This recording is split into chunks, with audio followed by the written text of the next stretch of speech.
Test 1, 2, test 1. Okay, this is we're doing this a different way. Let me make sure the sound is off here completely. That would be bad if it wasn't.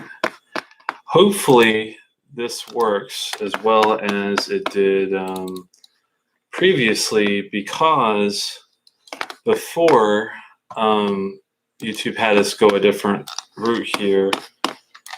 They had us do this through the Creator Studio, which made things a little what's the word for it? Easier in the long run. And then they made recent changes where if you don't have 1,000 subscribers, which, man, they keep changing the rules. But yeah, if you don't have 1,000 subscribers, now they made it where you can't use your phone to do a live stream. So under construction here, I'm hiding some of it. That's why the different camera angle here to the basement area. And but that's okay. We're still having fun. And I thought, well, I better test this new way of doing the live feed, because as of August the 1st, hey Chad, good to see you, man. As of August the 1st, they're making it where you can't even use the Google Hangouts anymore. That's going away. So I thought, well, I'll just go ahead and test the webcam feed now to see if it works. And so far, so good. How's the audio and video, Chad? If you're still there, let me know if it's decent or not. I'm kind of monitoring things here on the side. As you can see from this angle, it's kind of different because you can actually see a few of the screens that I'm using. All right, thumbs up, good. Well, thanks for the feedback. I appreciate it, Chad, and thanks for the thumbs up you gave me in the last. I think it was the last video feed I did. I think you caught the one where I was doing the. I believe it was the Akantoshan SMWS bottle. It was the 18-year-old. I think you were on that, weren't you? Let me know. That's the one you just recently saw. Are you enjoying the series so far? I just typically just pick a distillery, get an independent bottle version of it, which typically the SMWS stuff seems to be pretty consistent, thankfully, and so far a way to go. Yeppers, yes, that sounds good to me. Well, I appreciate it. What are you sipping tonight, if anything, so far? I know it's it's early for some of you guys. To me, it's right on time. 9 p.m. is the witching hour, I guess. I'm gonna warm up with something a little bit, and I was debating, like, since my collection is a little bit in disarray, as you can tell. You see a lot of bottles back here, but I have a ton of them that are all gone back in the back where you used to see them. So I was scavenging through some bottles that were a little more easy accessible, and I found that Blodnock Adela 15 I've been sipping on. As you can tell, it's getting close to being empty, and there's a good reason for that, though. This stuff is outstanding. I really like it. It's the 15 is not the easiest to find. I did do a more in-depth review on it. If you're interested in the notes I got from it, check it out. Just do a search for Blodnock Adela 15, and I'm sure it'll bring up Telex that way.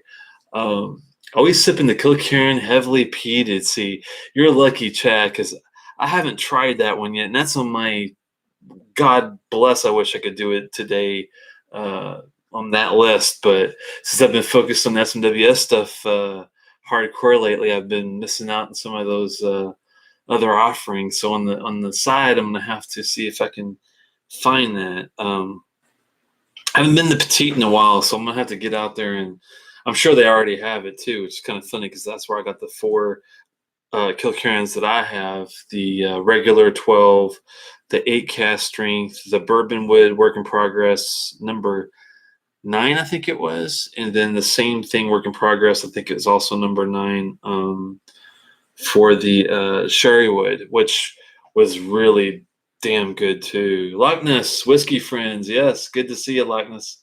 Glad you could stop by. We're just chatting about a warm-up glass.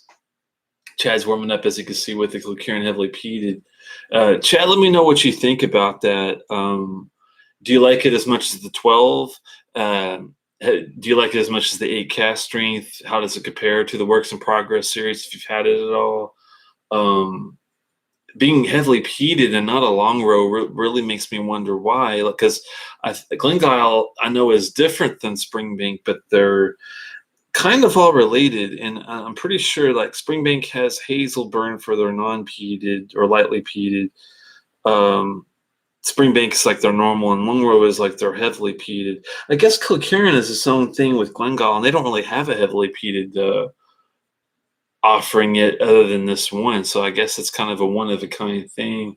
Is it what you expected, Chad, as far as like the Springbank type, the Glen Scotia kind of peat? Is it similar to the other ones? I'm just curious.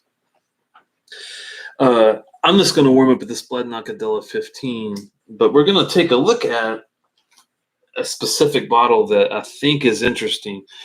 It's Polarizing Perceptions, which is a 7-year-old peated Glenturret, 16.37, and I am surprised by this bottle. I'll get more into detail. It's a Highland Glenturret is. This was bottled in looks like 2010, but let me verify that.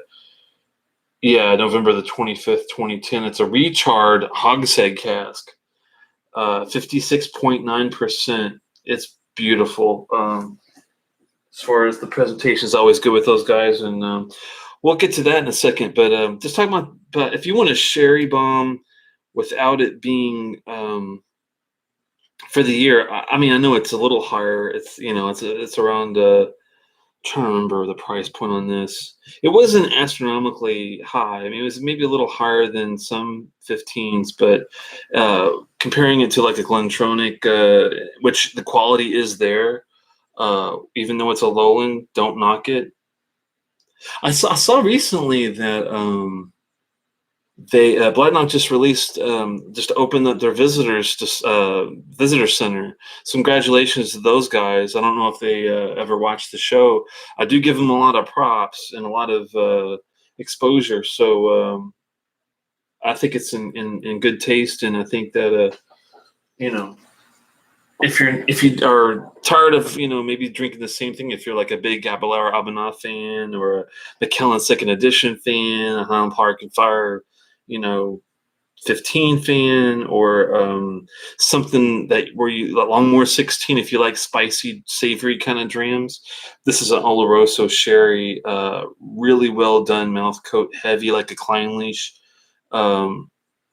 Great color, not chill filtered, not nothing.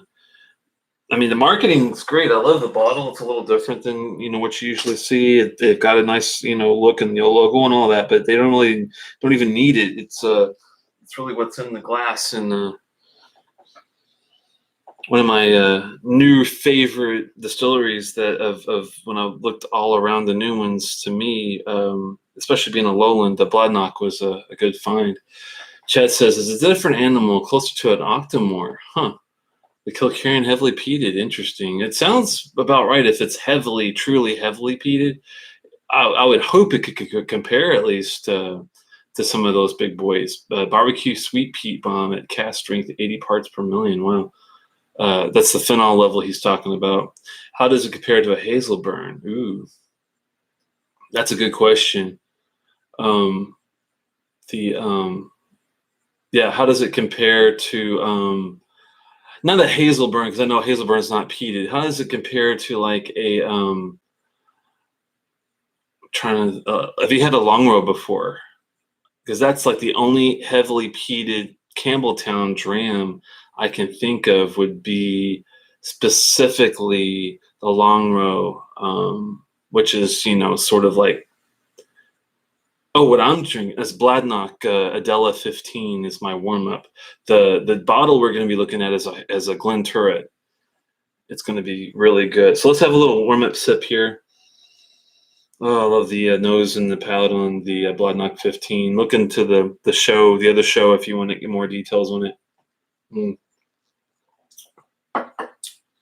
Just to get a good taste going. And since we're going into the peat, we'll be doing that, last, but it's going to be, I think, pretty good. Let's look and see if we can get some information on that specific. And I'm sorry I didn't already have this up. Usually I have the the window ready for this. Here we go. Let's make this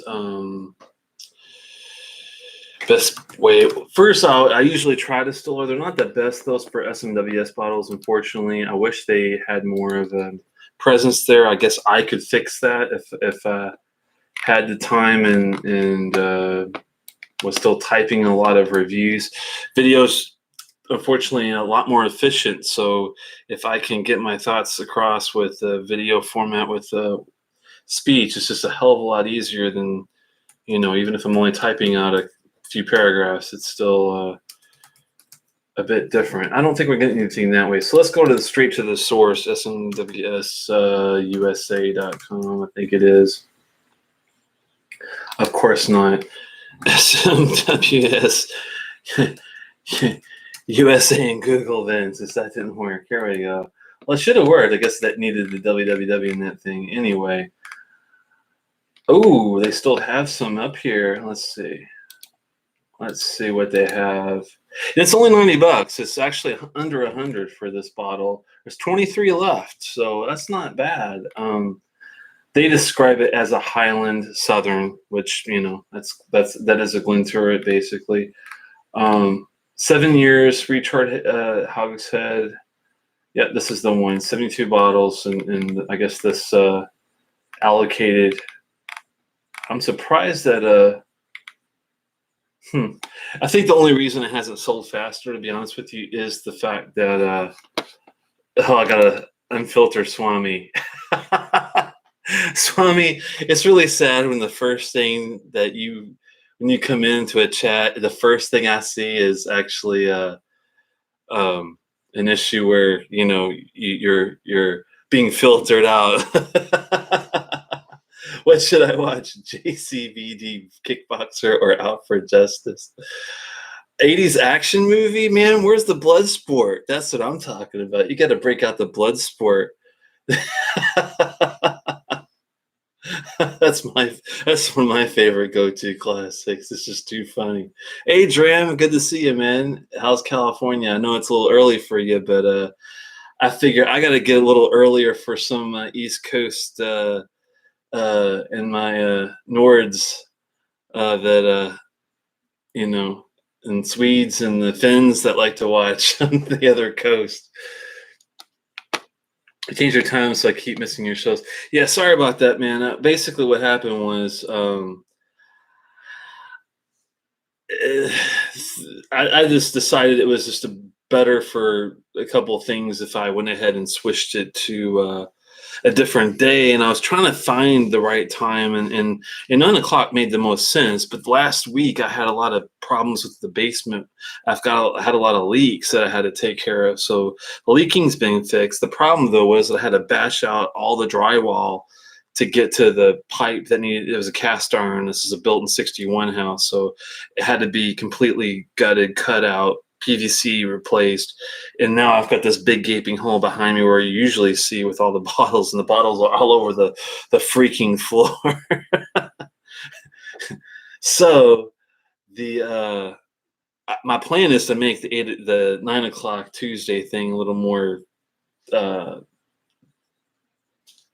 steady. I also have been having some skin issues. I suffer from some skin problems, and being mobile has been a difficult thing sometimes too, but it's all good. That's what drinking's for, right?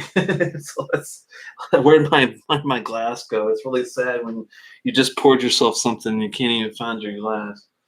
1 second. Let me go back here and find it. I see one back there, but that's not the one I want. I want this one. This is that Glenturret. Now, no coloring, but 7 years. This is actually a nice, actually a pretty damn nice goldy looking color for a non-colored 7 year. And it's funny, when I called, I was trying to figure out, what should I get this time? And I called up and I'm going through my numbers because I'm trying to get one of every distillery.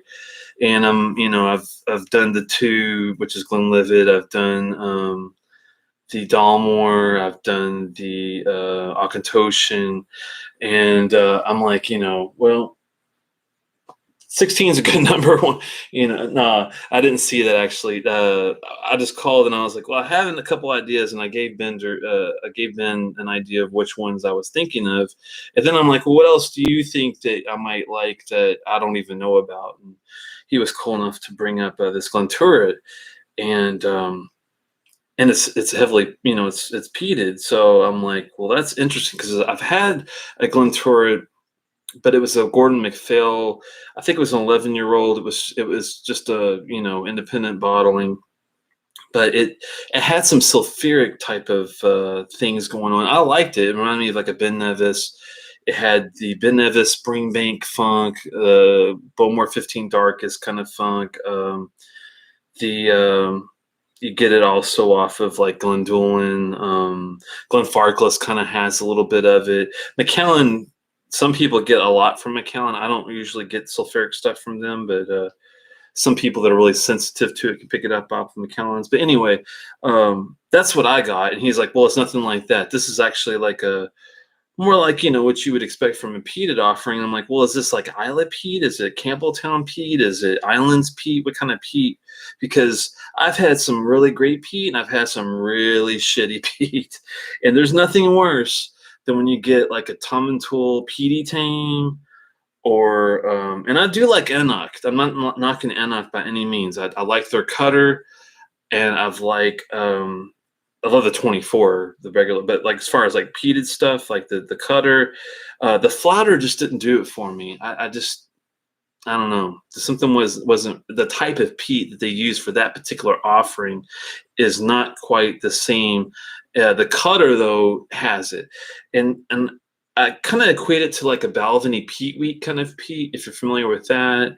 Or another good peat is a Benriach peat, like the Curiositas stuff, or the you're good from your bad. You know what I'm talking about. Well, the Drams had a couple Glenturrets, never a peated one. Yeah, the jurors that you had that were the two that you had, Dram, did they have any sulfuric properties in it? I'm just curious. Did you get any Ben Nevis kind of funk from it? Swami's had one. It's very basic. The Rascan is wonderful. I'm not sure what a Rascan is, though. Rascan? What the hell? Are you speaking NASCAR over here, Swami? It's too early for that. And it's there on the nose, but it's really subtle. Well, I mean, you can get a little bit of that peat reek,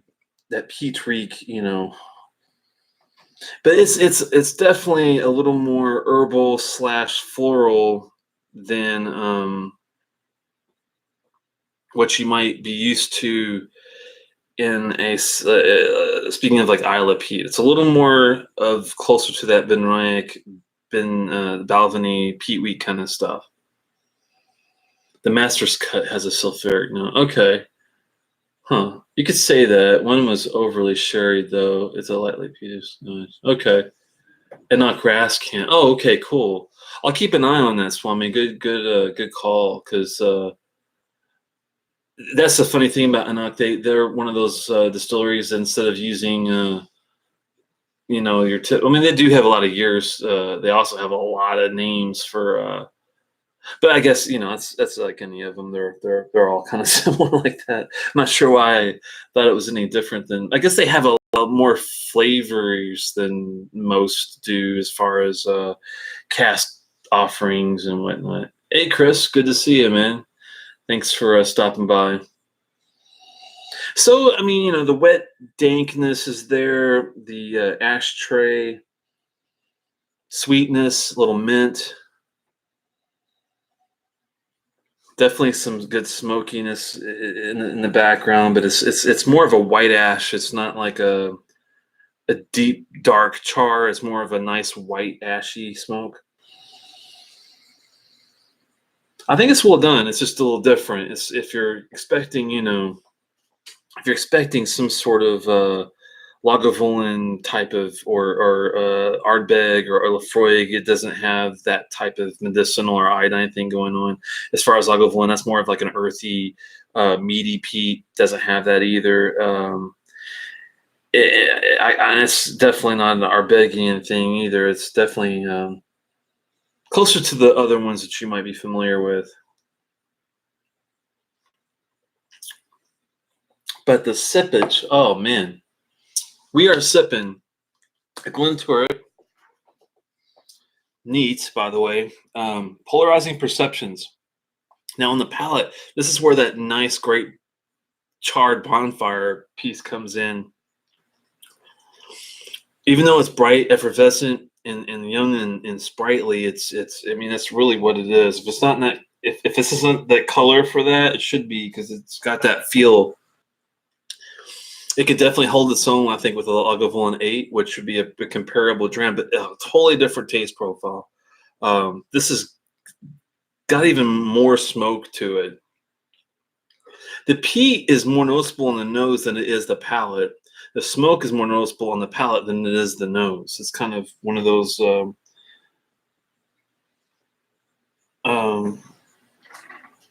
revolving flipped deals, I guess you could say. The thing about this is, it kind of reminds me of I don't. It's not like an Ano. Ardbeg has an Ano. That's definitely sweeter and mintier. This is a little more herbal, vegetative. I'm not sure what the word I'm looking for there is, but you know what I'm trying to say. It's funny. I don't dislike the nose, but the palate is more appealing to me overall than the nose, only because that peat reek is so prominent on the nose and that herbal version, that kind of, when you're so used to the more meaty, earthy stuff that you get from Islay, or even more iodine, TCP, medicinal stuff, it's not, qualities are so different. It's definitely clean. It's definitely like a fresh peat, though. Huh. Well, cheers. What you slip in there, Swami and Dram? I know you guys are drinking something. Let me know what you guys are sipping. You too, Chris. You just showed up and didn't tell me what you're sipping, so it's a three-way street here. But yeah, I can't wait to get this drywall done, because I am definitely sick of doing the whole camera snafu, lights in weird places, and bottles all over the freaking floor. Ooh, some Ardbeg Ugadal. Nice. I still have some left. I think you caught my show where I went and talked to that guy local. It's the funniest, weirdest thing. I told it before. I'll tell the story again. It's a really good one that definitely, I think people should definitely consider.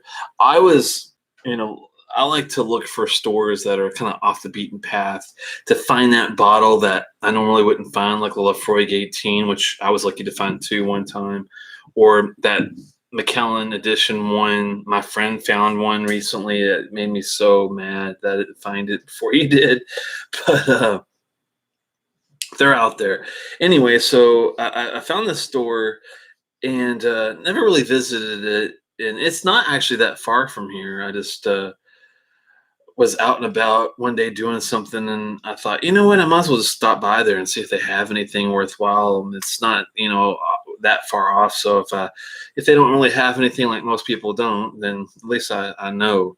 So I go in there, and they do have the typical, they have the Glenmorangie Signet, and they have the Lafroig Lore, and your typical, decent high-end core offerings, but they don't really have anything out of the norm. And so I go up and chat with the guy, and just is like, hey, you have anything kind of not visible that would be, think, of interest to me? And I told him what I liked, and he's like, I don't think the store does, but I personally have a few bottles. I'm pretty sure you'd be interested in since you're an Ardbeg fan. And I'm like, well, what do you have? And he's like, well, I've got a Blazda.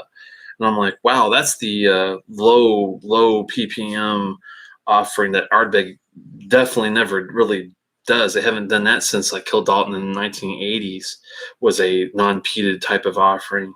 The Blazda is like a 3 to 5 ppm. It's extremely low, and they're just showcasing the juice without the peat. And didn't know this at the time. I'm talking after having it and being impressed with it. But he's like, yeah, I've got a bottle of that. I've got a bottle of the Supernova, and he didn't even know he had the first like version, the Stellar release, the 2008 version. So he had that, and he had a bottle of 2008 Ugadal that Dram is enjoying. And I'm like, I've had a 2016, 17 bottle, but I've never had an old, version that people, clamor that it's like the best thing ever. And so I got all 3 bottles from a really, really good price, surprisingly. And a couple days he brought them in and took care of the salsa, and away we went. So that 2008 bottle, I've put a good nick in it. I probably have drank half of it. And it is noticeably better, but I don't think it's like, I think it's like 4.5 stars versus 4 stars, if you know what I mean. It's like, yeah, there's enough to notice a difference, but is it profoundly different to where you're going to spend extra $100 for it? No, you're not going to do that. But it was kind of cool to have, an older version optional. So it goes to show, the moral of the story is, if you have the time, go seek out a couple off the wall shops. Take the time to, and I'm an introvert. I don't like talking to people, to be honest with you. I'd rather just look at my thing, buy my stuff, be on my merry way, and not even talk to you. But when it comes to getting access to things, you have to talk to people. You have to be out there, let them know what you like, and sure enough, he'll find someone. And he did not charge me full price for any of this stuff. It was like $100 per bottle, practically. I got it. It was astronomically low compared to what he could have charged me for. So I was extremely happy, and he knew what he had. I wasn't ripping him off. He knew he could charge like a couple $100 per bottle if he took the time to do an auction, and he just wanted to, not only just to get rid of it, but to go to somebody that definitely was going to appreciate it, take their time with it, and know what they were getting themselves into. And so it goes to show, do a little lip smack every once in a while. But this was, thankfully, I took a big gamble with this bottle, with him just telling me that he thought I would like it, and that he thought it would fit. I mean, he was honest with me. He told me it wasn't going to be like an Isla or Campbelltown Pete. It was going to be more like that Ben Ryack, like the good Balvenie type kind of stuff that's peated. So I think that worked out, thankfully, to my favor. It does remind me of a young Balvenie Peat Week. I mean, if you could think of the 14 just cut in half year-wise, that's really what you're getting. It's reminiscent of if Ardbeg had a 7-year release or an 8-year release, what it would kind of be like. But it definitely doesn't have any TCP iodine medicinal stuff like a Lefroy does, or it doesn't have any earthy, more meaty. It does have maybe like a pork chop kind of vibe to it. I mean, it's got some chocolate on the finish. It's a little dry, but it's not overly drying, thankfully. Real pleasant, creamy. I think that's where I get the Ano kind of feel from it. It has that kind of sweet cream with that chocolatey finish. Kind of reminds me of a Girl Scout cookie, because you get that mentholyptus kind of thing in the back too. But it's not overly sweet like an Ano. That's where I don't want to throw people off. because I know a lot of people are thrown off by the. I know they don't like it because it's overly sweet to them. But this is kind of at that perfect apex where the herbal, the floral, the peat, and the sweetness meet at that where you want it, to me at least, level. No Scotch today. Had some 9-year Knob Creek. Wow. Had to cut the grass today on the riding lawnmower. Oh no, didn't want to serve too much. I can imagine driving around with the 9-year-old Scotch or bourbon or whatever. Knob Creek. Man, I grew up in Knob Creek in Kentucky. That's funny. It's so funny to hear Knob Creek has their own bourbon. Because I remember when I was like 5 and 6, there's a canyon that's through that area, and if you yell really loud, you can hear yourself echo 3 or 4 times. And never thought when I get older I'd ever think of that place as being that big of a deal. But now, like, Knob Creek's everywhere. It's really weird. Jan says he doesn't usually talk to people at liquor stores. I'm young, so people assume I don't know what I'm talking about. If you don't mind me asking, Dram, how young are you? Because I figured I'll be 40. Let's see. I was born in 75, so do the math. I'll be, I think, 44 this year. Yeah, in October. 44, I thought was pretty young for a Scotch drinker. 29, yeah, that is toward the younger thing. But I have a feeling I know what profession you're in. Well, I know you do pretty well for your age, so that could help you. Where I think it's all about, if you go in there dressed a certain way, I think they will treat you with respect no matter what your age is. If you go in there, of course, being 30 and you got a t-shirt and shorts on, yeah, they'll probably treat you like a typical person that doesn't really, especially with Scotch, you probably wouldn't know what you're talking about. But if you came in with some, decent slacks and a button-up shirt and a collar and, and ask the right questions, I would know you know what you're talking about, dude. And you've been into really whiskey for over 5 years, not as bad as it used to be. I can imagine, dude, because hell, you've been doing this twice as long as I have. I've only been for like 2.5 years, so you got definitely, I think, the skill to go and pretty much talk to any ambassador slash whiskey, beverage manager of restaurants or of like liquor stores, all that stuff. Chris is 47, goes in with camo shorts, t-shirt, ball cap. I don't care. And I hear you. Yeah, thankfully, I usually make my presence known with these guys. With this, I didn't. I just showed up unannounced. But typically, what I've done is I'll go into a store, kind of look around, get a feel for the layout of the land, find out on a either social media aspect or just their website who is the best person to talk to about certain things, and I'll send them an email and say, hey, that was what I did with Petite, which was great. I was like, hey, I'm interested in collecting bottles from different distilleries. I have my own little list. It's hard for me to get out there to where you guys are because it's a half-hour drive. You're in a different a county area, so maybe you can send me a list of what you guys have on a monthly basis. And he was more than willing to do it because I was spending, a good amount of time and money in his store. So he had no problem. Every time I asked, every month, I'd be like, hey, send me that inventory if you don't mind. And I would have a listing of every bottle, every price, how many they had, if he had it. They usually didn't have inventory numbers, but they had price and bottle at least. So I knew before I'd even drive up there, oh, he had an Octomore 7.1 for $250. I'd call and be like, hey, do you still have it? I see it here. And he, be like, yeah, that's what I'm gonna. I'll be like, I'll be there right away to pick it up. Don't let anybody touch it. Don't even let anybody look at it before I get there. Likeness is 51, going into the LCBO in his house coat. No one says a word. House coat? Is that like a robe? Where are you from again, Likeness? Are you from one of those northern weird states? House coat.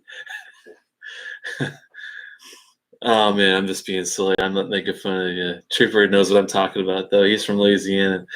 That's spot on Telex. That's how I got my Pultney 29. Yeah, Linus, as long as the wallet's got some cash in it, yeah, they'll be helpful to a point. But yeah, I mean, thankfully so far, the online experience with SMWS has been good. I do need to call and do another order here before long, but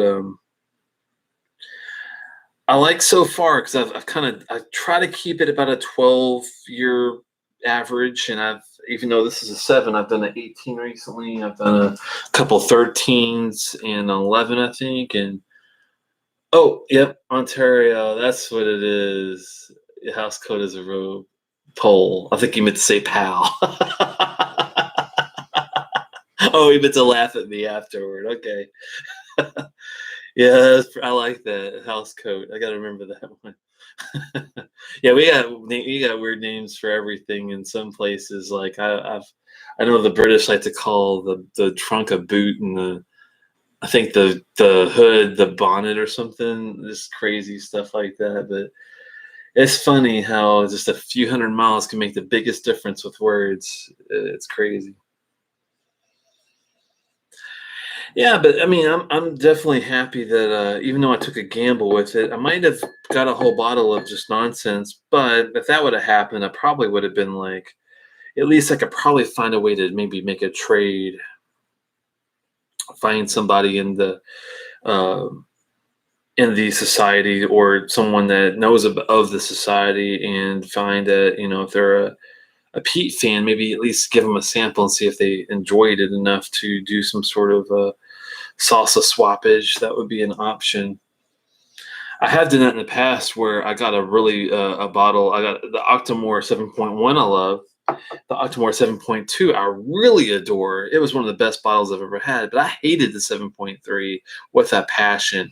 I couldn't drink the whole thing. Hell, I could barely drink 2 grams of the stuff because it was like durian fruit. It had some crazy funk going on. That Rebel del Duera cask. I just didn't sit well with me. So I found a guy that in Virginia that locally that had a affinity for it, and thankfully, I think I wanted something that he had in equivalent. It was a Bunnahaven Krogvona, and even though cost wise, I might have not. It might not have been the same. It was a bigger bottle, and it was a Travel Retail exclusive, which was harder to get. So I think it kind of made up for itself, and I definitely enjoyed the Krogvona from Bunnahaven a hell of a lot more than I did the that Bruichladdich Octomore 7.3. Jesus Christ, it was frightening how bad that was to me. I know it's subjective because I had a friend, Prene. If you're out there, Prene, good to see you. Hopefully you're doing well, and I really appreciate that last blind thing we did. He also hated it as much as I did, and also compared it to durian fruit, which I thought was amazing that someone else knew what it was and knew what it was like and knew the funk factor involved. And it was not a good Benevis funk or a good Glenturret funk or sulfuric. It was like fruity funk, bad.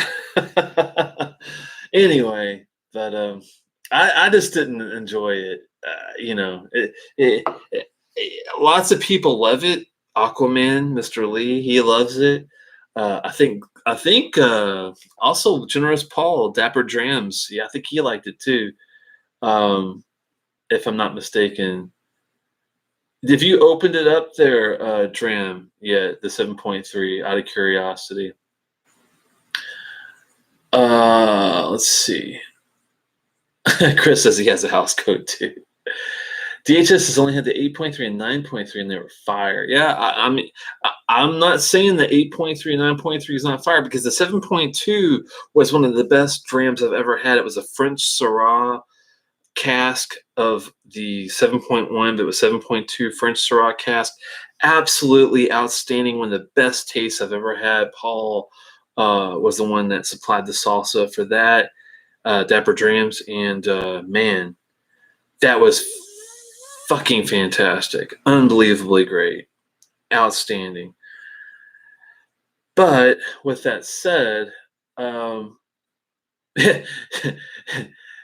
I'll get to Tram's comment in a second. Trooper says, just like the Telex Dark Storm, Trevor Retail exclusive, good stuff. Yeah. Drayden has 7.3. It's definitely kind of weird, but it's fine for him. All right, 6.1, and tried all the 8s for those. Wow, okay. I love the 6.1 and the 7.1. Those are the two that I remember being pretty good too, as basic PD good drams without like extra cask influence. That 7.2 is something special though, man. I'd love to get my own bottle of that. My own bottle I've only had so far is the 7.1 and the 6.1. Those are the two that I've had of my own. But I haven't tried any 8s yet. It's or the 9s or the new 10-year. I think they have a new 10-year even. I'm way behind on the Octomore, but those guys get kind of expensive once you get past the basic 0.1 series. They like to raise that price up with that cask influence, so it's kind of tricky unless you're getting one bottle for that that time period. Lightness says to Trooper, our big tenant is the standard, one of my favorites. Also Ugadal too, but it's twice the price. Yeah, isn't that painful? It's like with the Ugadal, it's like it's a great dram. But since it doesn't have an age statement, we don't know what to compare it to versus the 10. So if you give me a 10 and you put it in a cask, sherried cask for 2 years, we'll say, and if that's what the Ugadal is, then I don't understand why they don't put a 12-year statement on it. And I guess that means it has to have a little bit of younger, lively juice to get maybe the taste that way. So with that said, as long as they're using 12 and above juice with the Ardbeg 10, even though they're mixing it with some 7 and younger stuff down to 3, I can still support the price, I guess, as long as some of the juice is extremely old compared to the typical 10. If it's like 12, 15, 18 mixed stuff, then, I'm fine with that. But since they don't give you the recipe like some other distilleries / bottling, compass box, wink, wink, they tell you what exactly is going on down to the percentage and year and everything. So I wish other distilleries were that upfront about some of their, offerings, but they'll make the price a little easier to swallow. That's for sure. 8.1, however, was kind of meh, and it's their second oldest bottling at 7 years old. Okay. Way too expensive, in my humble opinion. Yeah, I agree with you there. I want to start looking for a different Ardbeg for Trooper. As far as the core, if you don't mind some pepper, white and black pepper, if you like a Talisker, for example, I would definitely try the Korevrekken out. I think you'd like it a lot. I enjoy the Korevrekken, but you got to be in the mood for something pretty hot. It's a little higher ABV and it's spicier, but it definitely goes with a steak much better, in my opinion. The Ugadal is better for like a cigar thing, I think. But there's a Ardbeg for every occasion, in my opinion. DHS says Dram Dude saw the 10, but kept hearing older is not better with Octomore. I'm glad I bought the 9.3 instead. I love it. Wow, okay. 9.3 is a sweet spot. What kind of cask type is the 9.3 DHS? Do you know? Is it what's up with the type? Because that makes such a big difference, especially if you've already had the wine that they're using. Good example is I don't know if I'll ever see it again, but when I tried a Tulare the second version of the Murray, it had this, and I can't even remember how to say it, Chateau Napouf or something like that. It was a specific red wine. I'm not a big wine guy per se. I do know some wines, but that's definitely an influence I would love to see again to compare it to the Murray second release, because I did enjoy it, but Some of these that they pick are wild. Oh, it's a 9.3 is a reused bourbon. Might as well be no cask influenced, huh? It's a showcase of their malt, which is wonderful. Okay, I'm down with that. I do like Brooklotti's malt. The flavor is definitely there. You can't go wrong. I mean, Classic Lottie alone shows you they know what they're doing. Dram says he's been really into wine finished whiskey recently. Yeah. Have you tried that the Tullibardine, the Murray, the second version? I think it's like Chateau Nepouf or Chateau Poufneuf or something like that. I can't remember the name of it. You probably know what I'm talking about if you know your wine. But it was actually pretty damn good. Just a different taste. I can't compare it to anything. It was a hell of a lot better than the Barolo cask finish I had. I had a Hazelburn 9 Barolo. Didn't really do it for me. I wasn't too into that. I don't know. You never had a Tullibardine. Well, if you're interested, Dram, look out. I think the first is just a different wine casking, so I don't think you can go wrong either way. Look for Tullibardine the Murray. They've got a 1 and 2. I know at least 2 different releases of it. I think you would be, especially for the price, I think you would not mind the experimentation of giving it a try. I preferred it than a lot of other things I've had. We'll put it that way. DHS is my whiskey of the year, under 200 that I've had. The Cavalan Vino Barrique won 2015 Salmon of the Year. It's amazing. Under $200 though. I thought that Barrique, that Vino Barrique was like I thought it was like a $300 or $400 bottle, isn't it? Yeah, $77 is not that big of a gamble. Not saying it's going to be, it's not like Brooklottie Black Arts caliber, unfortunately. But for what you're paying for and to try the distillery, I think it's worth a gamble for $77 because I know it has an age statement, and if I remember correctly, it's at least 12 years. If you look into the fine print, I'm pretty sure it's at least a 12, maybe even a higher than that year statement there, Dram. Retail was $240 for that. Wow, paid $187 or something. But Kentucky retail is always above market. Huh. Yeah, don't really see Tullibardine around here though. I'm surprised that California wouldn't have them. They're pretty easily available in most places in Maryland. I can think of 3 or 4 places off the top of my head. So I'm surprised that you don't see them very much. But thankfully for you, I think California is pretty ship friendly. So you should be able to pick it up, I think, for not too much drama there, Dram. I'm pretty sure Kevlin has really dropped over the top boxes, which I think is helping pricing. Okay.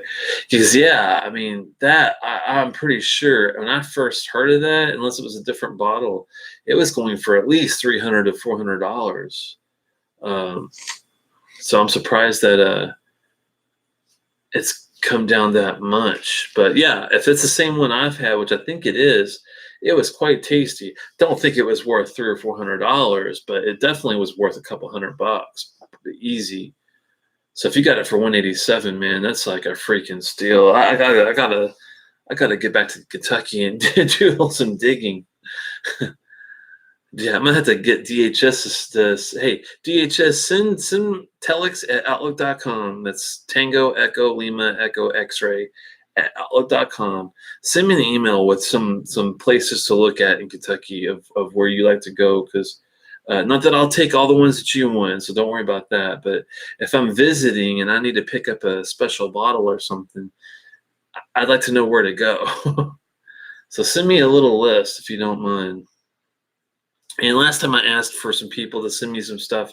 I know Jason Coates helped me out with a list of something, and I got a couple of emails, so I really appreciate it. I haven't had a lot of time to go back and forth and, do all the research needed, but I do appreciate the heads up and at least the opportunity to take a look at myself and dive more into it. DHS says he has a Kevlin with some box. I mean, looks like some handmade finished velvet, all kind of crap. Retail for $450, a joke. I got it half price on clearance. Wow, that's crazy money for the Catalan Trooper says.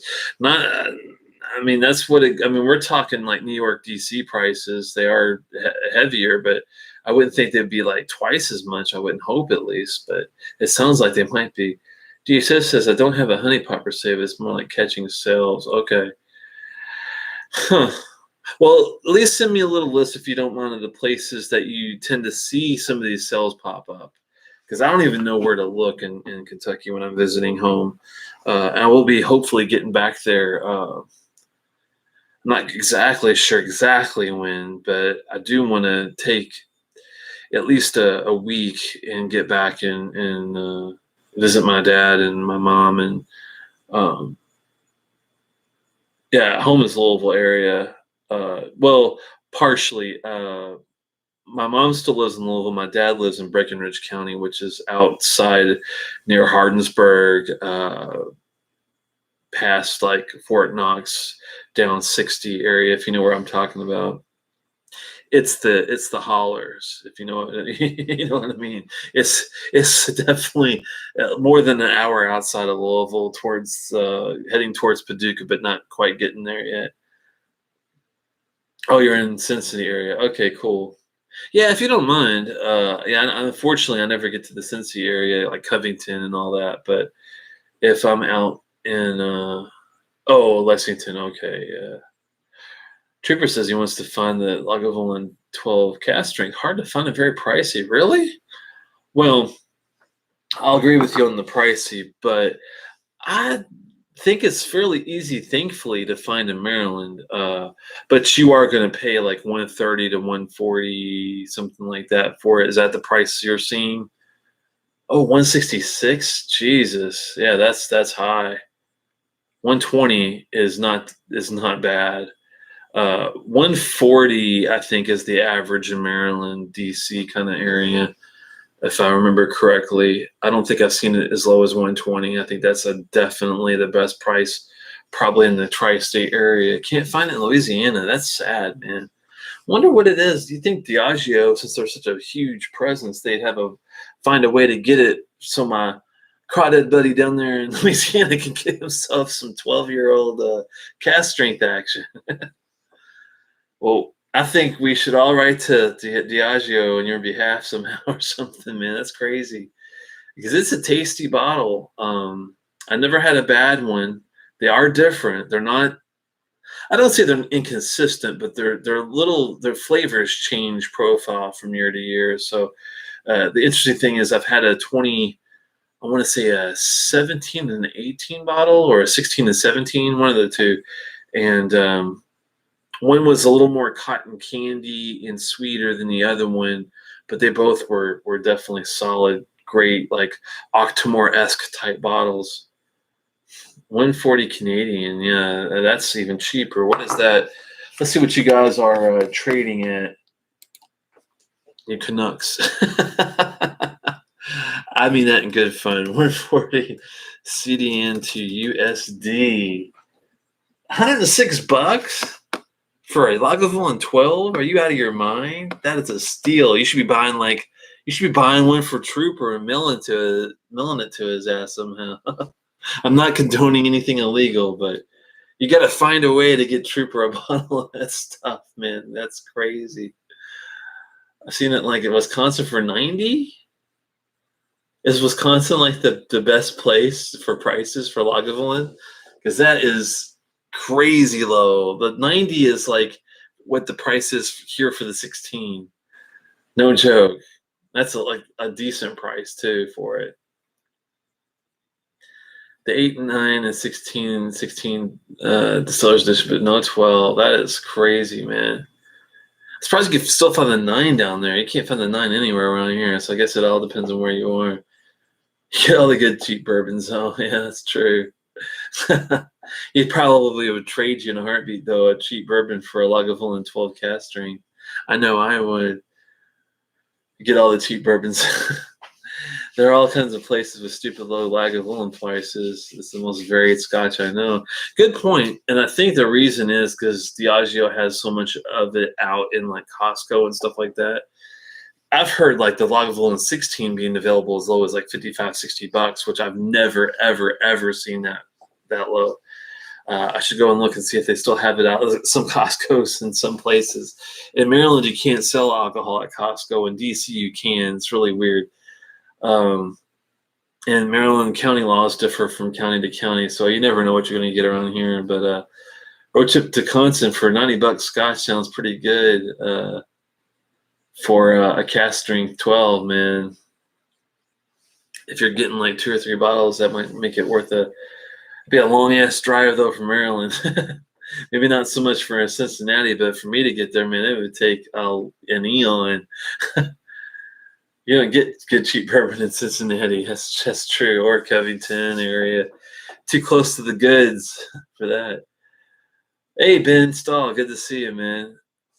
Good that you can come in there. $100 in Texas. That's a great price. I'm surprised. I don't know what it is, but here, man, you can't even look at it for $130, $140. It's like the go-to price in Maryland. But our Glenturret prices are like that too. It's just all about, I guess, the demand. I'm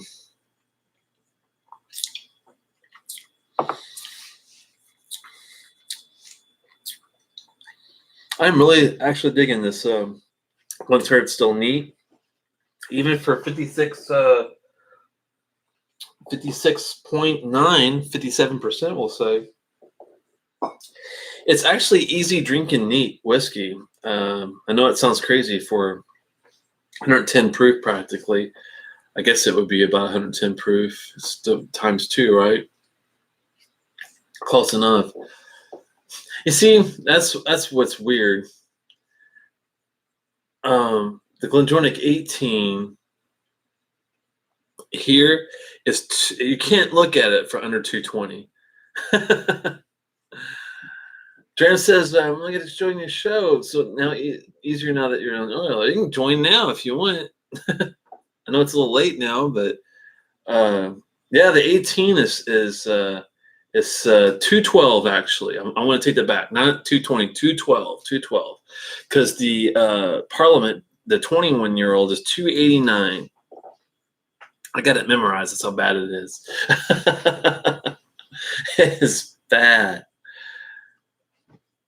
Yeah, for a 24-year-old, but we're talking about the 18. That's why I'm saying Maryland prices are crazy, which is what this year's. 18 years. Oh, you're right. The Glenturret factor of the closure, reopening, having the old stuff. Yeah. Most people don't know it's older. I guess that is the catch. It's when you see 18-year-old whiskey for $212, you think, well, that's what I'm paying for is an 18-year-old whiskey. But if it is 24 years old, then I do know what dusty shelf where it's sitting. I might have to pick it up. 212 I thought was just astronomically too high, but maybe for what it is, maybe if the 18th 24-year-old, does that mean that the 21 is let's see, if it's a 5-year difference, 19, 20, 21, 22, 23, 24, 6 years. So it's 21, 22, 23, 28 years. Is that possible? The 21 is also 24 years old too. Oh, okay. Well, why don't you want a dusty one though? Because I thought that would make it even older. I think the bottle sitting up there is probably from 2015. I'm guessing. So was it 2015 to 2016 Glenturret Allardyce 18 worth $212?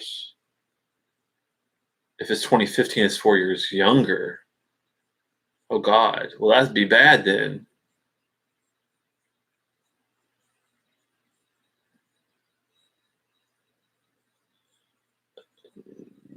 Yeah, so 96 to 2001.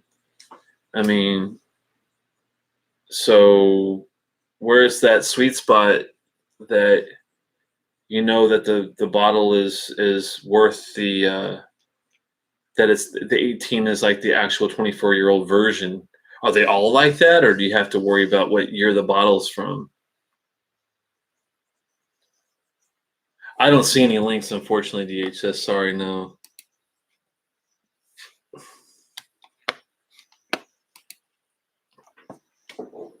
It makes sense though if they have older stuff and you know.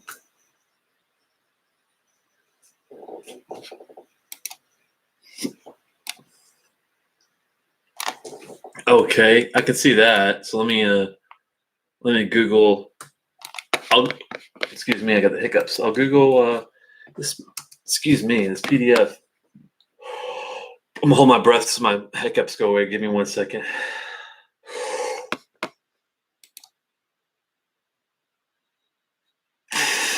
Okay. Oh, nice. Okay, the PDF, I've got this age 12, 12, 12, 15, 15, 15, 18, 18, 18, 21, 20, 21. Okay. So if you get a bottle of 2015 that is the 18-year-old from 2015, that means it's actually from 2020. Or it's actually 20 years, sorry. 20-year-old versus the 18, but that 2012 is when it kind of catches up. So if the bottle's older, I get it. So if you find a 2019 bottle or a brand new, 2019 bottles are the best, it looks like, for a 24-year-old Scotch. Interesting. Hey, Rabbit, good to see you.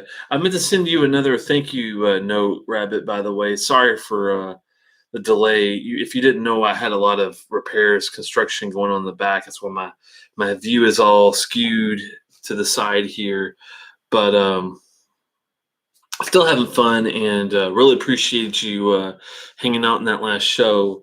Dram, we need to, yeah, we can do it anytime you want. Just let me know. If you want to try to connect now, I can send you a link, I think. Let's see if it works. Oh, let's see if I remember how to do this. So let's go back to the control room. Oh, see, they don't let you do the Hangouts anymore if you don't have 1,000 subscribers. So I'm not even sure if I could do it. Because see, yeah, this is in the YouTube / live streaming / I'm sorry, it's the youtube.com/webcam deal where you're using your webcam to stream, but they don't give you all the link sharing and stuff that they used to. So I don't know how this is going to work after August. I mean, if I do it within the week before August the 1st, I could probably still do a Hangout. The problem, though, is after the 1st, when they make everybody stop using Hangouts and when they make people, do the 1 second. You have to switch to a third-party system to do sharing. Do you have any does anybody have any recommendations since the Hangouts aren't working? OCB. Let me look up what the hell that is. Thank you for that Glenturret chart. I'm going to keep that and use that for an outing. Let me see. I'll put live streaming because OCB didn't really get me anything. There's OBS. You talking about OBS? Because I know all what that is. Yeah.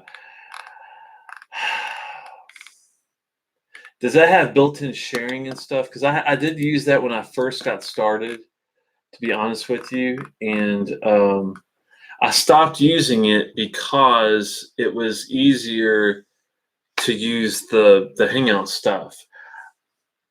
It's open source, which makes it free, which is awesome. So I'm sure that's why people are using it. I might have to test a little bit with it to see. I know it has a lot more functions with screens and all these like studio effects and all that. I don't really need that, but if it does do the sharing part, then I'll give it a try. But I'm kind of like, man, I don't have, unfortunately, I am good with software, but I don't have a whole lot of time to relearn a whole complete platform. But that's what the dummies use. Yeah, it is what they use, because Drew showed me how it worked when I very first got started. The only reason I dropped it was because some of the specialized layovers and all the stuff that he was doing, it was way complicated, more complex than if I had another one or two guys to help me out with this, then I would be all for doing all that stuff. But since I was just me, and I was kind of just throwing the stuff together, I think this was kind of that's why I kind of got away from it. But if it gives me, if it gives me a way to do a show share with Dram or other people, then I'll definitely try it. All right, Dram, let's do this. Let's both download it. Let's both play with the settings and see if we can get it to work after the fact. And just, I guess the best way is to maybe send me your phone number in an email if you already haven't, at telex@outlook.com, Dram. And that way I can give you a call and see if you're available to give it a test run. If we do a test run that's successful, we'll just pick some time when we're both like at home, and I'm sure we could figure it out, since I'm usually home Wednesdays and Fridays and weekends. If hopefully we can figure it out, I'm sure, just off the side. And once we do it successfully, just as a one-off meetup, hangout, then the next time we do it, we can easily do it next Tuesday night if it works out for you. But yeah, thankfully I am vaguely familiar with this setup, at least. Kind of crazy given how insanely popular Hangouts is. It's bigger than Skype for business. Yeah, I don't understand why YouTube is insisting on playing with these subscription numbers, other than I think they got in trouble over these whack jobs doing these killings. And no problem, Dram. We'll go hook up. Send me your number in an email, and I'll hook up with you, man. Good luck to you. Hope everything's okay with the wife later. And yeah, it's weird. They keep messing with stuff for people that don't have 1,000 subscribers, and I'm like, how do you expect any of us to break that barrier and not have a hell of a time doing it if you keep throwing roadblocks? When I first started, you only needed 100 subscribers to be able to do super chat and be able to do some monetization stuff. They took that away. They made it 1,000. So I'm like, fine, I'll build my thing. I got up to a few hundred, and we're carrying along. We're just kind of having fun as we go. But just doing it for fun on the side, it's like a chore now that I have to freaking this first way thankfully was easy to set up. I'll give them that. The only bad thing is I can't share or connect with anybody else to do a linked show like with Hangouts. So I'm going to have to relearn in a completely different software platform, figure out how that connects that with the webcam piece. And it's just a super pain in the ass. I don't get why they would even take it away from big ones, other than I think Google is planning on trying to take Amazon on with AWS, and they're going to try to charge for all these services. Like, they're taking my Google Fusion tables away. I use as a ham radio operator, I run a service. It's a nonprofit business called Parks on the Air. parksontheair.com if you're interested in taking a look at it. We are radio operators that go out to national and state parks, and we practice for like earthquakes and hurricanes, races, things where you need emergency responders and technicians to be able to communicate in a real-time basis without the need to depend on the internet.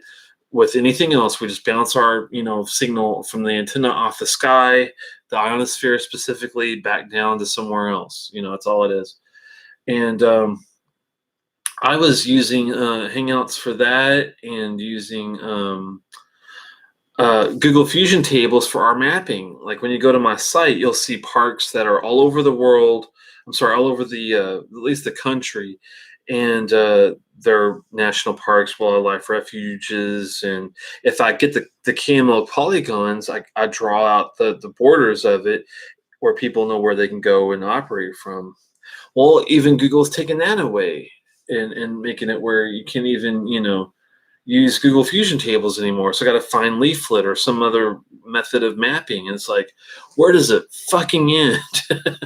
Whiskey Shenanigans. Is this Mike? Or is this a different? I'm getting confused with Bourbon Shenanigans, I think. I know there was I think Whiskey Shenanigans used to be the Scotch, not for dummies, but the for geniuses. Is this Scotch for geniuses? Oh, it is Mike. Okay, there you go. Bourbon, and whiskey, same guy, just smarter. There you go. Well, good to see you, Mike. I'm hoping you're having a fun and a good glass. What are you sipping tonight? Just out of curiosity. I'm glad you joined the hanging out with the guys doing warmed up with a Bladnock Adela 15. It's kind of been my new go-to sherry-esque dram. And then also hooking up with that Scotch Malt Whisky Society, the Polarizing Perceptions, the 7. It's really nicely done, I think. If you like Balvenie / Benriach kind of peat, then I think you'd like this a lot. It's definitely has a really good balance of the herbal notes, the floral notes, the sweet factor, but yet with the ash and the smoke and the savoriness. I think it's a nice blend. It reminds me of a younger version of a Balvenie Peat Week at a cask strength level. Really nicely taste. Nice taste. What you sipping there, Mike? Have you ever had a Glenturret, Mike? Out of curiosity, I know the Scotch for Dummies are hitting a lot of different distilleries. They don't usually get into the weeds on some of the really low, lesser known ones, but Glenturret is not one of those that I would stay in the weeds too long on. I think they're worth a look, just like the Bladnock too. Bladnock's another one you should definitely, I think, give a try. You have not had a Glenturret. How about a Bladnock? Have you tried one of those yet? I would definitely recommend both distilleries. Give it a try. Oh, the Elijah Craig Barrel Proof A119er. Huh. That's very specific, Mike.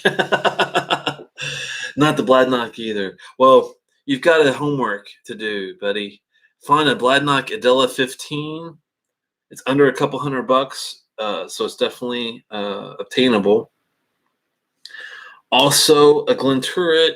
Any Glenturret, for that matter, could be an independent bottling. I'm just curious what you think of it, and see what the deal is there. I'm so happy to find peat that I like outside of Isla, Campbelltown Islands, the norm.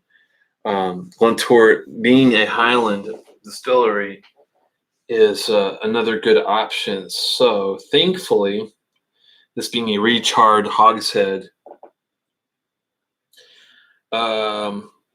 at least now I know that, it also has some nice maritime notes in this. I didn't really get to yet. It's Glentalkers. No, that's different. Glentalkers. The CH typically in Scottish Gaelic is the same as a Broclati loch. So Glentalkers is how you probably would say it. The A119 is 67.6%. Woo! Jesus, you get a Jesus on that one, man. That's hardcore. And wonderful. I bet it is. Gee, man, for 67.6%, it'd probably make an Avant-Dourgue taste good. That's a distillery to avoid until I get my hands on their 10-year-old, because that 3-year-old was horrible. They're gonna hate my guts because I'm gonna say it every show, but Avant-Dourgue's a big no-no.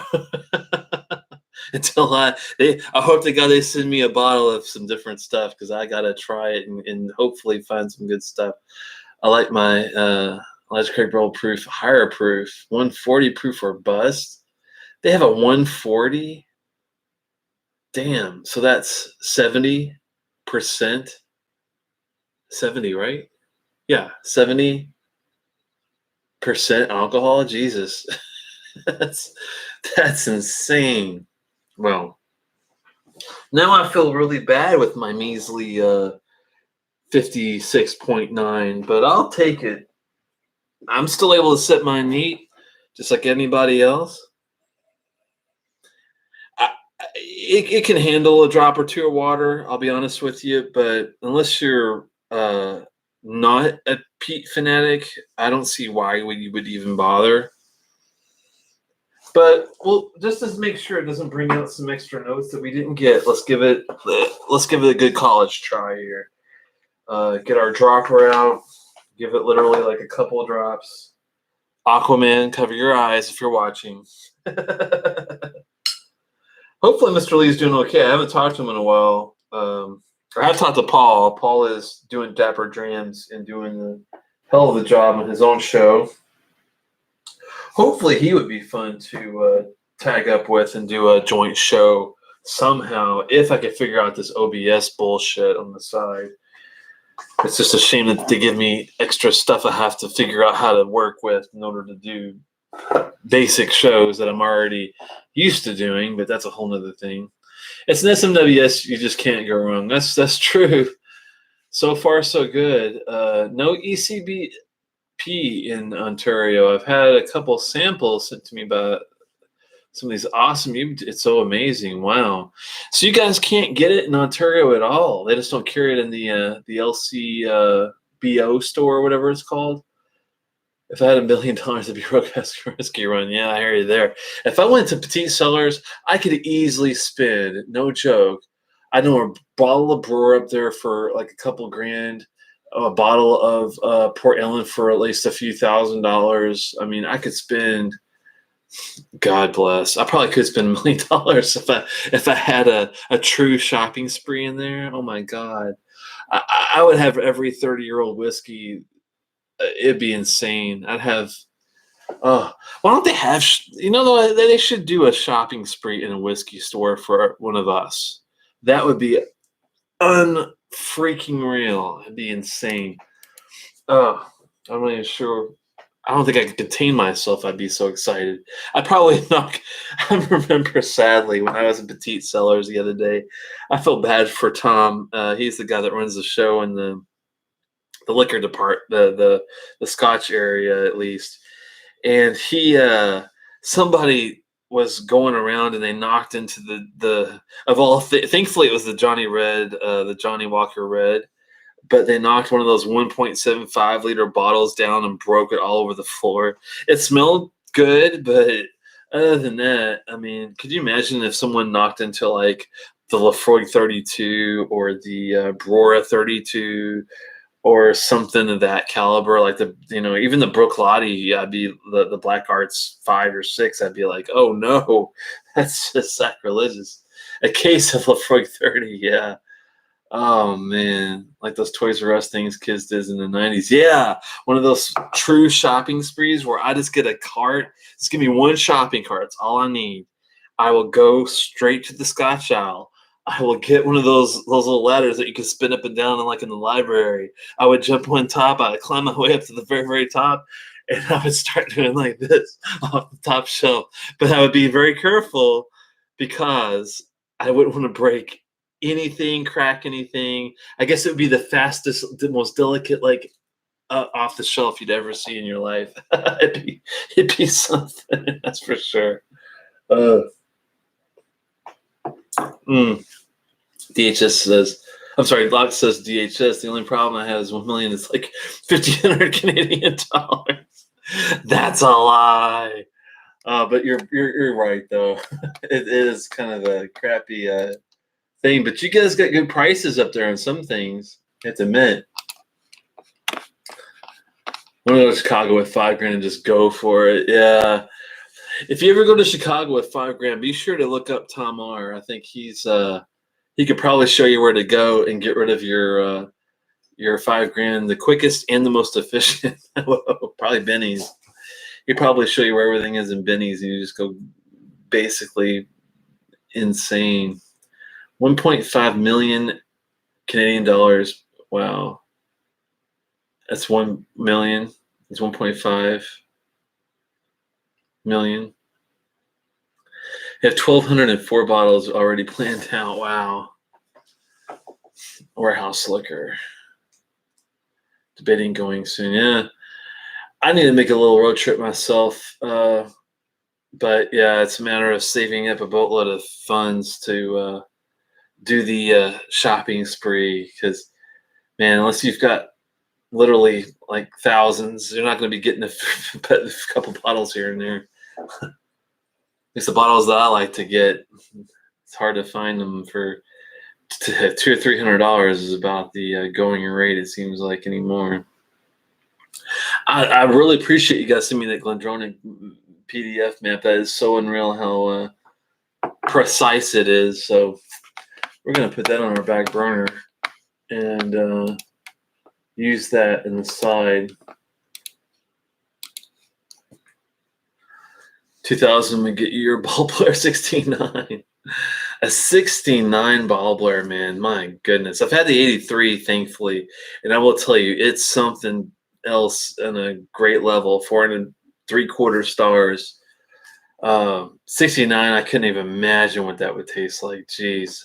It'd probably be so good I wouldn't even know what I'm tasting. I have 2 spring banks and I want 2 of each. It's 1,200. Wow. Which spring banks do you have your eye on? $1,200. I'm assuming it's the 20, like 5-year-old, or some sort of specialized cask. They only have like 10 bottles of. That's the only other thing I think it can be. Damn good sippage. That's going to last quite a while, only because I have to be in the mood for it to enjoy that young peat deal. But I have a definitely a soft spot for it. 'Cause it's just the perfect taste in that curiosity / Balvenie peat wheat kind of realm. So very well done, Ben. I got lucky on that pick. I have to say, if you're watching this later on, I appreciate your time with the pick, and I'll be calling you guys very soon to pick out a couple of more selections, I hope. 4 bottles at 300 each. Not that crazy at all. The 25 is way, way more. Oh, okay. And 21, yeah. That's the thing, is like this is if my wife would stop buying purses and shoes at Whisky. Yeah, thankfully mine's a lot more practical. She likes things she can use more than shoes and purses and stuff like that. But we just ended up spending a boatload of money on like roofing and siding and things like that. So that's why I'm kind of in the hole for a while. I gotta wait and do a little save before I do a little cray shopping. But hopefully before long, we're going to go back to this Bladnock I had poured earlier, just letting it sit out and go back to a little sherry action. And thankfully, even though that was a medium peat level, it wasn't like, heavy by any means, not in the hundreds, but that Glenturret is probably a good 20 to 30 ppm. I'm thinking it's reasonable. But going back to this Adela 15 after the fact is actually not a bad taste. Well, I'm gonna probably have to turn this off, guys, and get ready because I do have to still telework tomorrow and do some things before I shut her down. But I really appreciate y'all hanging out. It's been an hour goes by fast, and even if an hour and a half almost now, it's super duper fast. I don't even think before the time just flies by.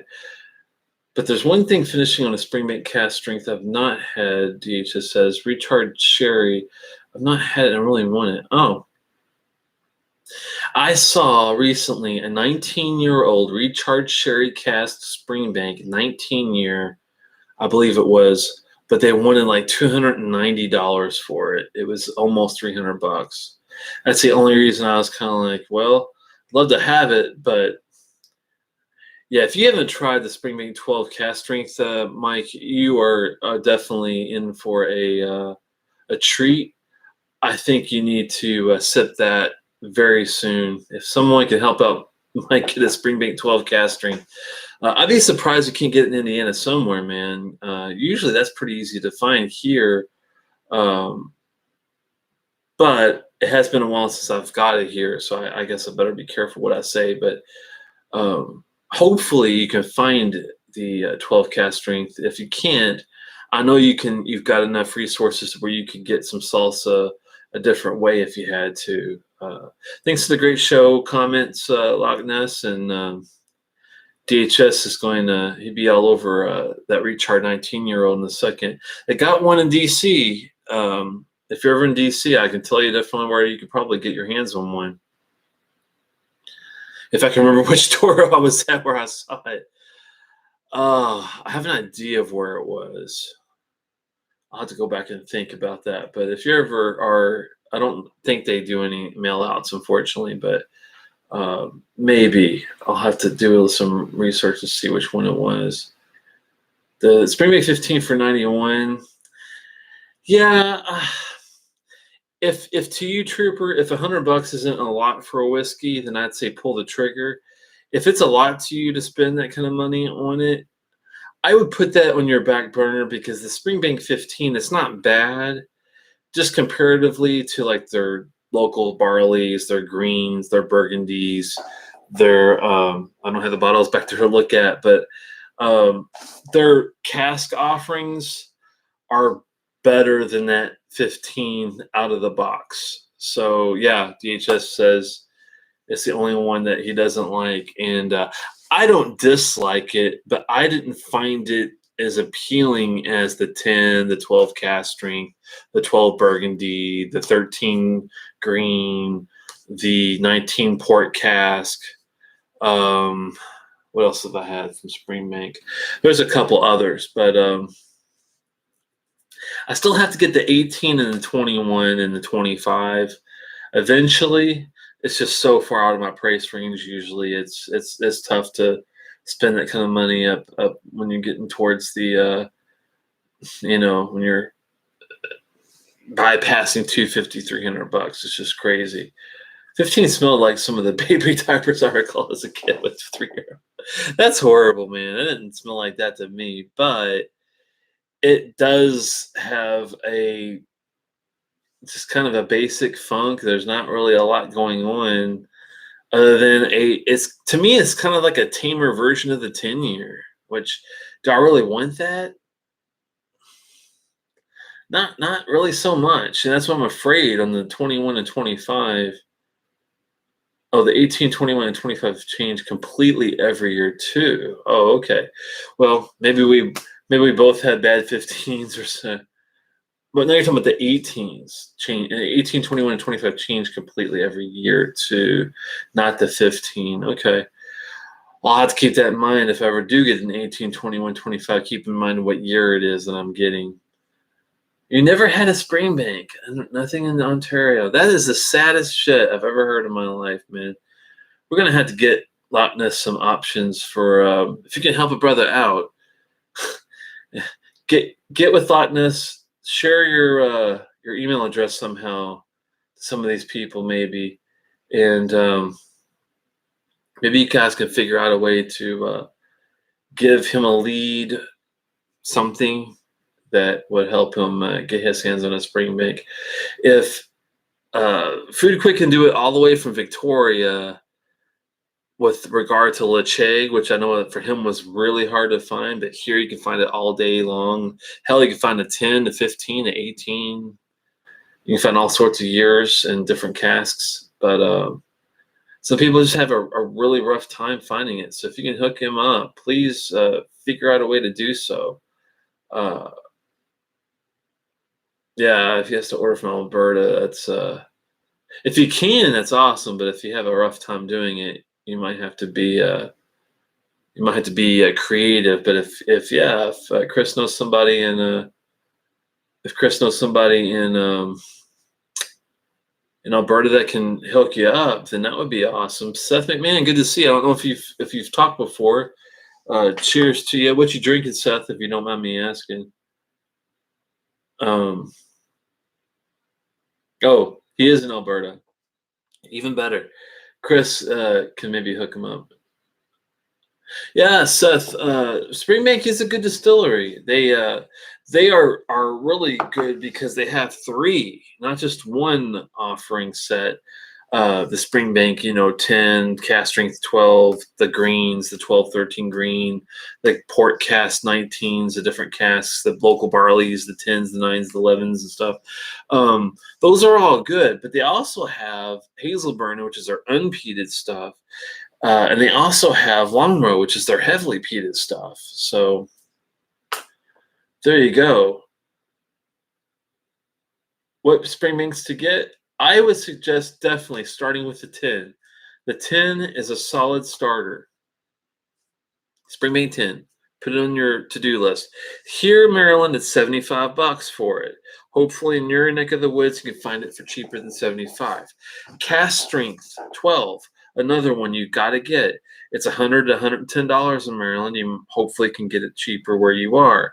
It's also outstanding. It needs maybe a couple drops of water, but don't be afraid to put literally just 2 eye drop worth, drops on it to get it to what your taste level is. But it's outstanding. I like it neat too.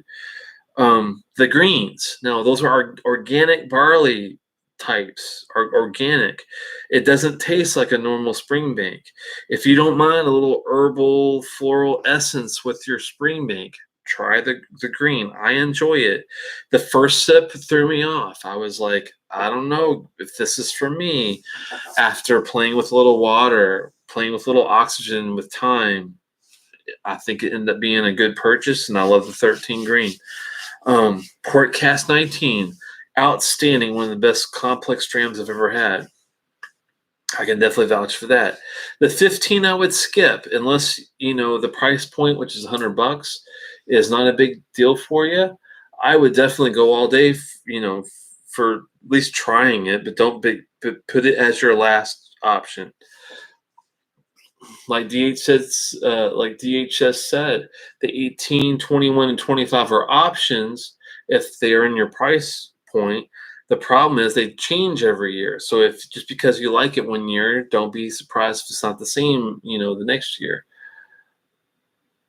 Don't tell me DHS.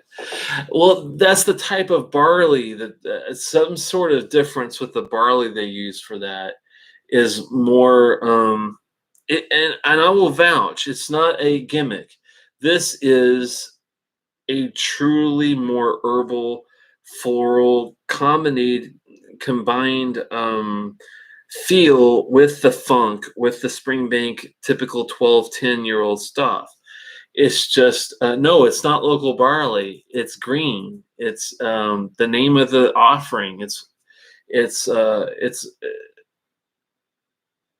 if the greens don't taste different to you at all, I'm very surprised, because to me, they tasted completely different than, like, the 13 green to me tasted a lot more herbal and floral than the 10 or 12 ever thought of. But I do love it. I do enjoy it. But to me, I was able to pin out like a lot of herbal and floral notes that I did not get in the 10 or 12.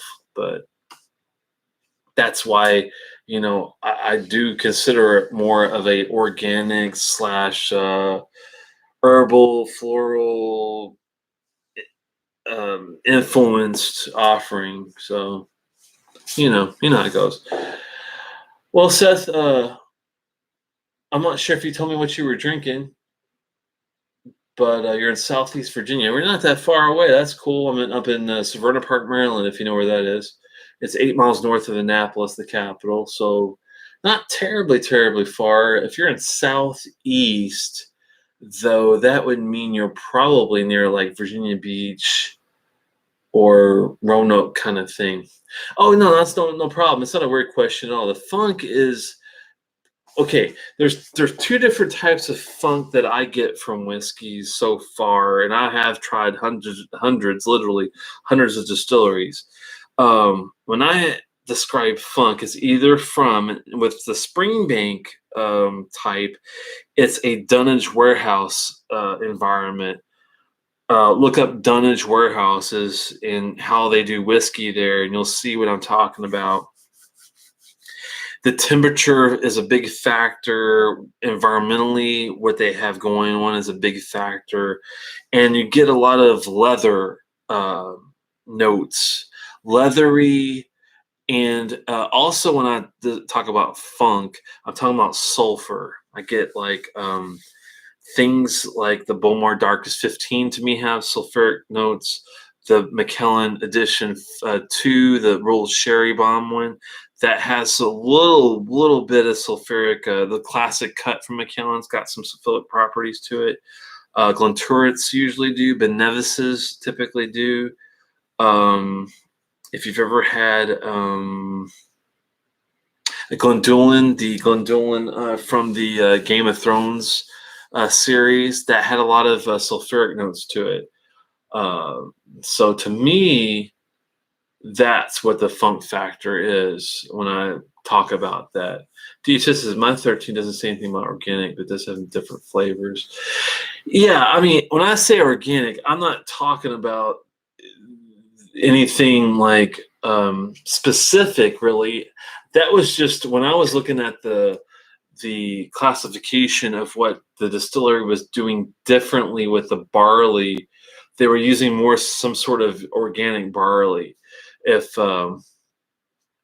anyone knows more details, I honestly haven't had the time in a while. It's been over a year and a half since I've had the green, but look at the green from the Springbank, and you'll see what I mean. It's got a little bit of different. Yeah, the flavors are completely different, but I think it's because of the different types of barley that they're using. Maybe different type of farm. I'm not sure. Ardbeg Ugadal, yeah, that is a great dram. I don't get any funk or sulfuric properties from Ugadal for me. Lightness is killed off a Kabokin. You need to stay until I'm done with this dram. Okay, that's fine. I might have to. No, I got a little bit left. I was gonna say I might have to pour my own little extra venture juice, but it's all good. This is the fun part, is talking with you guys about just whiskey in general and learning from each other. I mean, that's what this channel is all about, really. Because I learn from you guys all the time. Hopefully, you get something out of this too. DHS says it gets barbecue sauce and sulfur on Springbank. Yeah, same here. The sulfur, to me, is more profound on other drams. I get that dunnage warehouse leather with the barbecue sauce for me, but everyone, it's all subjective, really. As long as you get it different, what makes Springbank different to you. That's really all we have to say, and you'll know what we're talking about. But there's just a barely sitting out and turning it on. It's hard to explain it. Yeah, I know what you mean. It's subtle. It's not in your face. Awesome, thanks. I haven't had any of those, but I think I'd like those notes you mentioned because it's unique income. Yeah, exactly, Seth. That's why I love. Okay, here's some homework for you if you feel so inclined. Try to find yourself a Ben Nevis 10. The Ben Nevis 10 can be purchased online if you live in a state or have access to a state that you can get it from. Unfortunately, I do not see Ben Nevis out in the wild very often, but hopefully you can find a way to order it. If you can't do a Ben Nevis 10, another one, if you can find it still, I know these Game of Thrones bottles are hard to find. The Glendullan from the Game of Thrones series had that sulfuric presence to it. If you don't mind some peat, the Bowmore 15 Darkest, that has the same funky factor in it. I know what you're saying, DHS, with that. I'm just trying to find I'm just trying to find some other types of funk factor drams that he could get accustomed to give him what we're talking about. And if you guys can think of anything that I'm missing, please feel free to throw it in the channel. But Springbank 10's got it. The Glendullan Game of Thrones version, the Select has it. The Bowmore Darkest 15 has it. The Macallan edition, actually the Macallan Classic Cut, I think has it to an extent.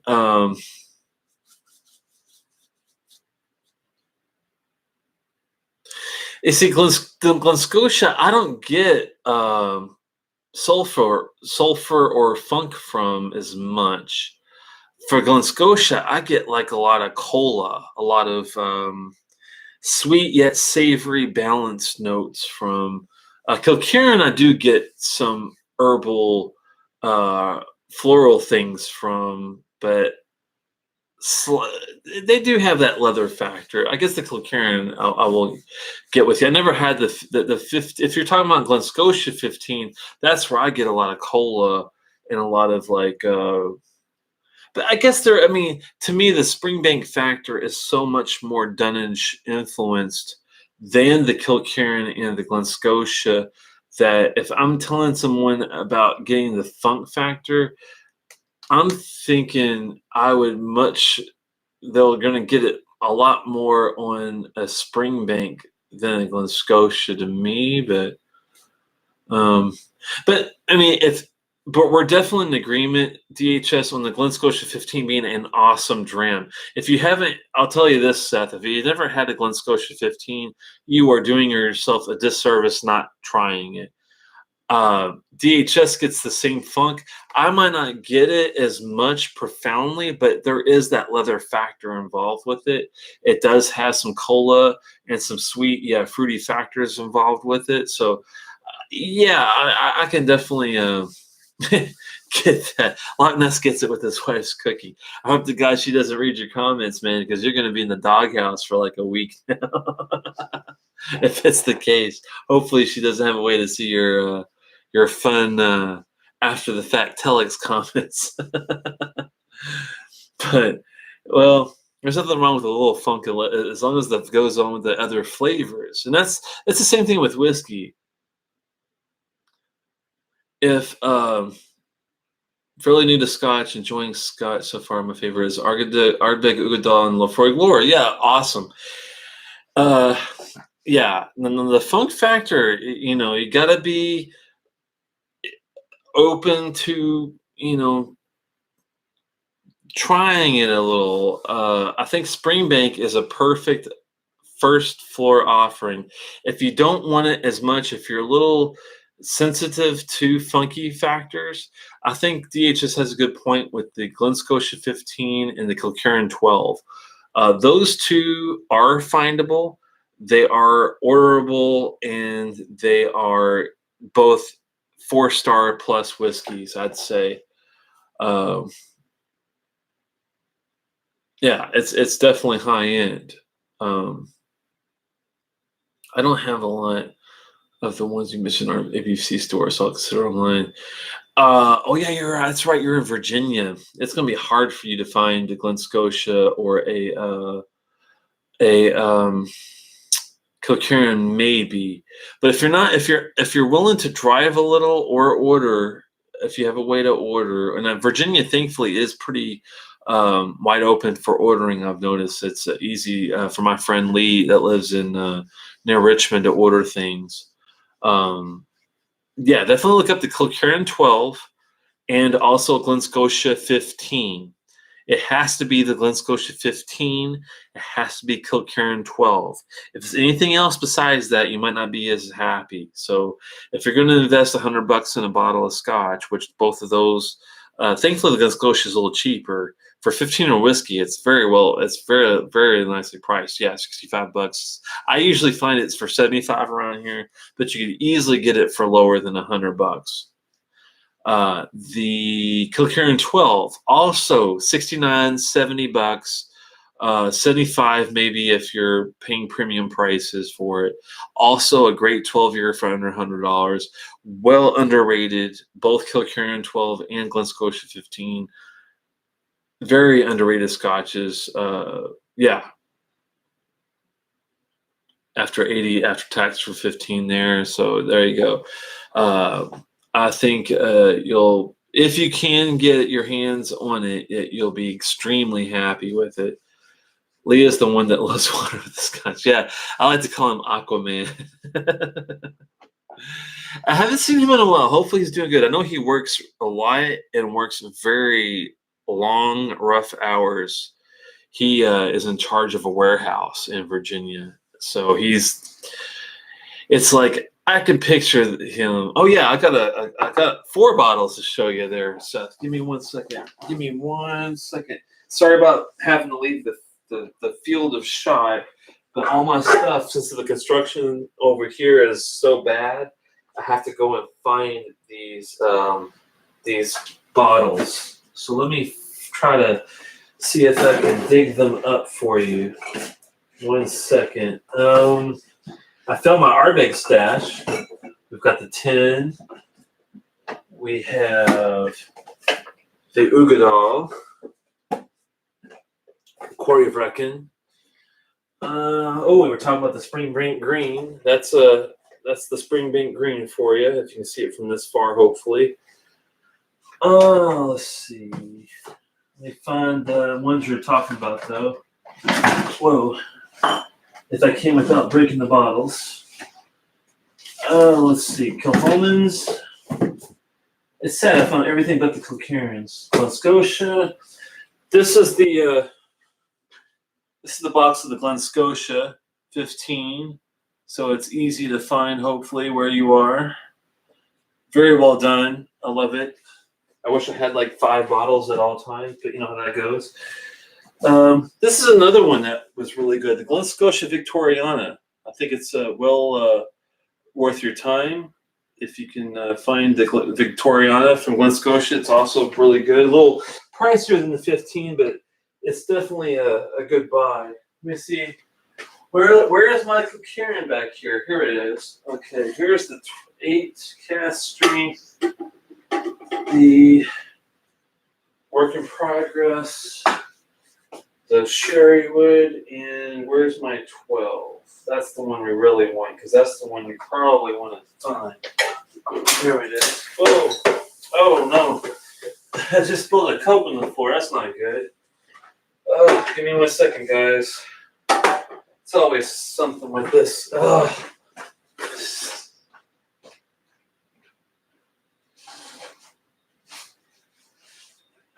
It's always something. Sorry about that. Jeez. At least it wasn't a sugary Coke, I guess. It could have been I usually drink Coke Zero, so thankfully it wasn't anything really bad. Damn. All right. While that's soaking, that was so bad. All right, I'll have to come back and clean that up in a second. So we're going to cut this off in a little bit, but I'll show you a couple of options you got. Basically, yeah, it's okay. It's not your fault. It's my own fault for leaving a Coke back there, and it's just a disaster. That's why I'm pointing this way. Anyway, okay, so we'll just go one by one. This one is the cast strength bourbon wood. This one you might not be able to find. It's a green. The lighting in here I know is not the greatest, but it's a green type of can. I liked it. It's a straightforward bourbon type of matured in oak deal. It's about, if I remember correctly, about 9 years old at this point. But actually, a good taste. I enjoyed it. 54.1%. So if you find it, work in progress. If you see work in progress, don't think it's bad. It's actually pretty good. The other work in progress I have is this one. It's the Sherrywood. Also a green can, and also marked with the work in progress series at the bottom. Also a good Great taste. I like this better than the bourbon myself. That's just my personal deal. And also good. Also, now this one you might see a little more often. This is the 8-year cask strength. And this is also, you'll always see Kilkerran at the top. You'll always see the square and Campbelltown in the middle. This one, the white cans, you typically see a little more often. And it's not horrible. This one I enjoy, but you have to play with the water a little bit to fine tune it to get that right taste level. Um, this is not a simple whiskey. This is not for a rookie. This one I think is for someone that doesn't mind playing with it and it knows how to get it to what they want it to be.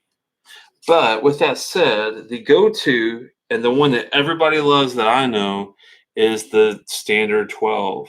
This is what it looks like. You've got the Kilkerran at the top, you've got the square insignia in the middle, Glengyle on the side. That's the name of the actual distillery. You've got aged 12 years, white canister, and 46% is their standard 12. And this is why it's a tough one when people ask me, which do you like better? I like the 12 better if I'm just wanting to pop it open, sip it, be done. I don't want a lot of frills. I don't want to spend a lot of time. If I don't mind spending a little time and getting my 56.2 down to a, reasonable level, yes, it's younger, but it's a nice taste. It's just a bit different. It's a little more woody, I think, probably because it is younger. But all 4 bottles are empty. That tells you something. So hopefully that'll help you out with your excursion. Yeah, Lockman said the 12. It's so good. I do enjoy it. You got to be in the mood for the 8 if you want to mess with it. Hey, good to see you, Steven. Long time no see, man. Good to see you. Hopefully you're doing well and able to get your hands in your own nice little bottles. I hate to cut it short, guys, but I have to. I'm going to have to clean this mess up back here, unfortunately. And I meant to sign off like a lot earlier. Sorry, Steven. I know you just popped on recently. But I was about to shut it down because I've got a big mess I got to clean up. I caused back here like a construction on the back. That's why the angle's way over here for these other areas, and it's just been a mini nightmare. But nothing is too bad for you, to hang out with you guys. I'll do just about anything. So I really appreciate it. Late Telex, you're a value add. I'll email a friend about little shots for. Oh, that's cool. I appreciate it, man. No, I understand on the timing thing. The timing doesn't work for everybody, unfortunately. I'm trying to make it where I figure if I go from 9 to 11 ish, that people will be able to show up and say, "Hey, yeah, we'll do a show." Cody, I forgot what his real name is. Dram, we'll call him. I'll hook up with Dram, see if we can do a test with this OBS software. I might have to figure it out. Hopefully, it's not that big of a deal to do just a shared feed of some sort. With that said, if any of you guys want to do a shared feed sometime, let me know if you're available on a 9 o'clock deal and you just want to have a dram and chat. I'm totally up for it. There's no set program, thing here other than getting a decent dram and being able to talk about different distilleries and what we like, what we don't like, what we like to see, what we don't like to see, and Steve is happy to join in. That's cool. Well, send me, hey Steven, send me an email. You already have my email. If you don't, it's telex@outlook.com. Send me an email with your phone number, and I'll chat with you on the side, and maybe we can do a test run with this OBS software. Unfortunately, Google is canceling Hangouts, so I'm going to have to figure out a way to do shows with people on the side, like I did with Rabbit. They're not letting us do it anymore in August. So unless we have 1,000 subscribers, and I don't even have 300. So that's the sucky thing. Love to talk about my trip to Scotland. Oh, you just came back? Oh man. Yes, I'll definitely have to get you in for that. That would be a great show in itself, because I got like 1,000 questions for you already, and I don't even know where you went. That'd probably be my first question.